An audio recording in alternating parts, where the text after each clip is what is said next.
Ja se zovem Zoran Đurđević, dolazim iz Beograda i saradnik sam i trener sam Triple S grupe. Ja ću vam predstaviti 3 treninga koje ja držim za Triple S grupu. Prvi trening je beer game. Prva asocijacija naravno na ispijanje piva, ali jeste da se zove pivska igra, ali to nije pivska igra. Beer game u stvari pokazuje šta se dešava kada se u određenom lancu snabdevanja dolazi do nekih malih promjena. Da to malo objasnimo, možda grafički mnogo lakše. Ako ovo predstavlja prodavnicu, gde dođe do male promjene, potražnje, recimo za neku određenu vrednost, onda se kroz lanac snabdevanja koji izgleda sledeći. Znači, od prodavca, od maloprodajnog objekta, mi imamo veleprodajni objekat. Od veleprodajnog objekta imamo nekog distributera i ovdje imamo proizvodnju samog proizvođača.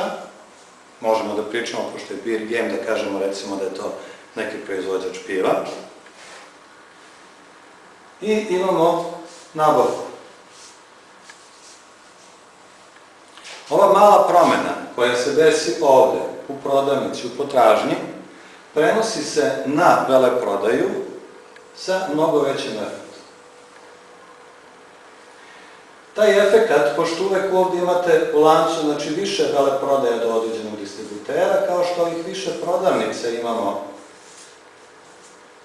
koji se snabdevaju od jednog veleprodavca, tako.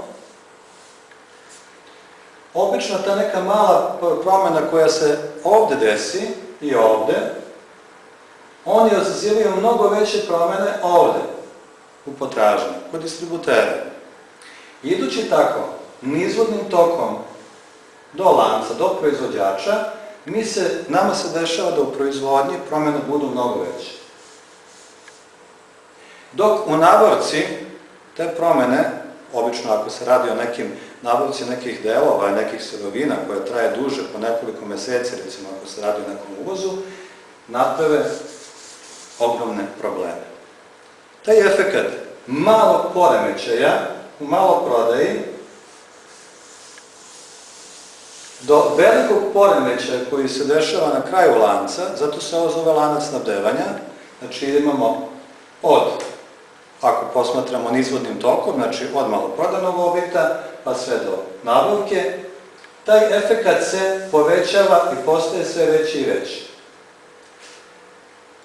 Taj efekat liči na nešto što se zove pucanj biča, zato se i zove bull whip efekat. Bull whip to je kao onaj bič za kauboj koji su koristili onaj ogroman bič, kada on zamahne samo malo na njenom kraju, a vi tamo na kraju onog ogromnog biča imate ogromnu oscilaciju i veliki pucanj. Upravo se to dešava ovdje. Znači, pokazati šta znači i kako se bull whip efekat i ove ogromne oscilacije, ove ogromne promjene mogu izbeći u kompletnom lancu snabdevanja. To je bila suština ove igre, ovog treninga, koji se u stvari stvarno svodi na igru koja traje nekih 3-4 sata i na kasnije objašnjavanje rezultata ove igre i efekata s koje se sa njom postiže.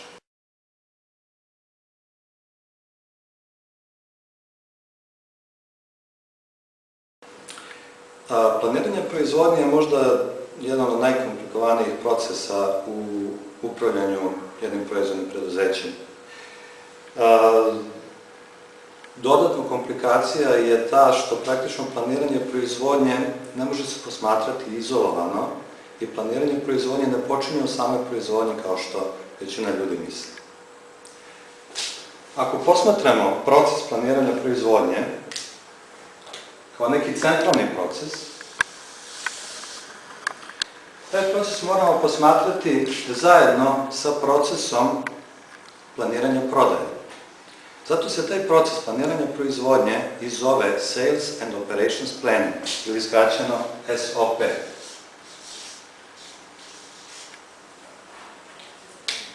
Ulazni podaci za plan proizvodnje su planiranje prodaje.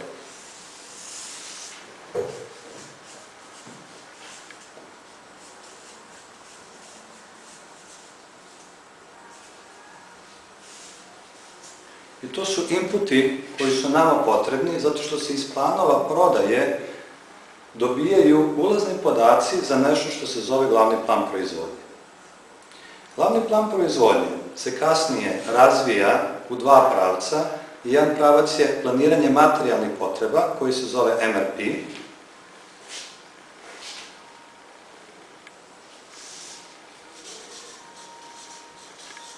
I drugi pravac je planiranje potrebnih kapaciteta koji se zove CRP, odnosno Capacity Requirements Planning.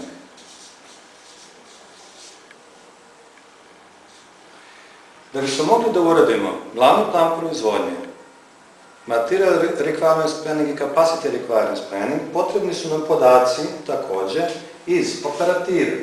Pod operativom sada mislim proizvodnja,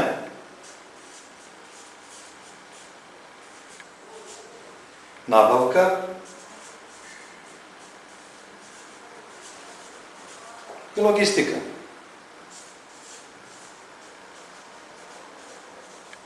Odnosno zalihe i distribucije. To su takođe ulazni podaci da bi se moglo planirati, znači, planovi, sa jedne strane planovi radnih naloga i sa druge strane planovi nabavke i planovi nabavke sirovina i planovi kapaciteta. Međutim, ni ovaj proces, znači čak i ako se usaglase planiranje prodaje i operativno planiranje, ako se usaglase oko svojih planova, nije zasebna stvar, već nam trebaju i još inputi i od treće službe, a ta služba je služba finansija.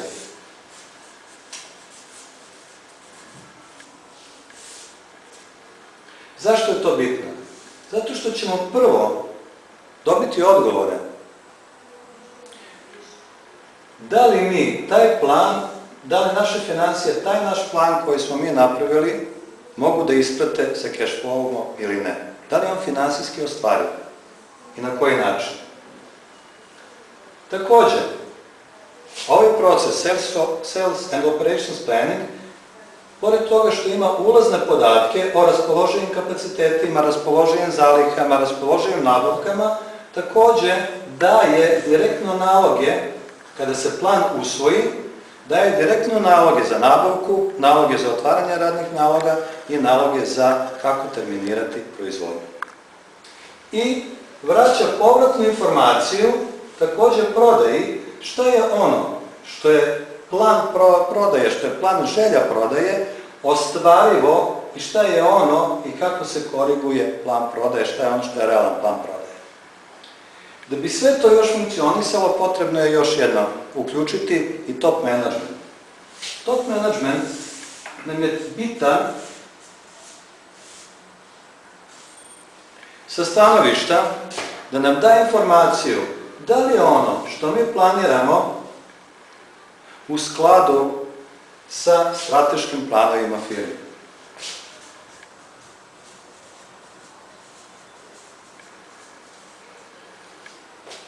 Tako da praktično samo planiranje proizvodnje zavisi i u samim planiranju proizvodnje učestvuju svi praktično kompletan menadžment i middle management i top management jedne proizvodne firme. To je ideja ovoga modula koji ćete vidjeti, naravno kao početak, a ovaj trening posebno se odnosi i posebno ćemo pričati o samom Material Requirements Planningu i o njegovim tehnikama i o Capacity Requirements Planningu i o njegovim tehnikama. Kada sam prvi put počeo da radim kao menadžer logistike, pozvao me moj direktor nadređeni naravno, na kaficu razgovora. I počeo je priču, znaš, kod nas, u našoj firmi zalihe su veliki problem. Veliki problem zato što imamo visoke zalihe i mi hoćemo od toga da se rešimo. Te zalihe nam zaista zarobljavaju veliki cash flow i tako je on nastavio da priča. Ja sam samo klimao glavom i rekao, pa da, naravno, mislim, ništa lakše od toga. On je nastavio svoju priču. narastu zalihe, pa su nam velike, onda radnici ne mogu da se snađu po skladištima, dok nađu ovo, dok nađu ono, dolaze kod mene žale, to mi je poslednja stvar o kojoj hoću da brinem. Molim te da se takve stvari ne dešavaju. Rekao sam onako, prilično, da kažem, nonšalantno, da, i nastavio da ga slušam. A naš generalni direktor, on prosto pobesni ako čuje da je nešto, da su neke zalihe postale nekurentne i da se više ne mogu prodati. To su čisto bačene pare. On nas juri po celoj firmi dok ne rešimo te probleme. Meni je već bila dosadna ta priča, ništa lakše od toga. Smanjit ću naravno te visoke zalihe, napravit ću jednu malu analizu, doterat ću ja to čas posla, došao sam do vrata, otvorio vrata, a direktor mi je samo rekao još jednu stvar. Ali, ako zalihe padnu na nizak nivo, ti si tog trenutka opušten. Zašto su zalihe u stvari problem? Zašto postoji problem zaliha u jednoj firmi? Pa pre svega zato što su zalihe servis svih ostalih službi koje postoje u firmi. I one tu postoje da bi rešile probleme u ostalim delovima firme. Recimo, možemo da kažemo, ako posmatrate zalihe sa stanovišta proizvodnje, proizvodnja će uvek reći meni su neophodne što veće zalihe da nemam rizik da mi stane proizvodnja. To je najveći greh koji se može desiti. Sa stanovišta nabavke, nabavka posmatra opet to na svoj način. Ona će reći uvek da je najbolje da nabavi sve od jedan put, zato što tada ima najbolje uslove plaćanja, najniže cene, najmanje su troškovi nabavke, optimizovan je transport i tako dalje. Sa treće strane, pojavit će se i prodaja koja će reći takođe i nama trebaju velike zalihe, ali onoga trenutka kada vi ostanete bez zaliha, ne daj Bože da vam se desi stock out, tog trenutka prodaja jednostavno, kao da su im se otvorili svi kanali i kažu mi smo baš sada mogli sve da ispunimo, sve da prodamo, a vi baš sada to nemate na zaliha. Šta se dešava u top menadžmentu i finansijama? U top menadžmentu i finansijama se dešava nešto sasvim drugo, jedan povratni ciklus. I oni kažu, smanjujte više te zalihe, ko Boga vas molim, mi više nemamo para. Sav cash flow nam je zarobljen na njima. Zato kada posmatrate zalihe, finansijer nikada ne posmatra delove, kilograme, komade, on uvek njih sve vidi kao pare.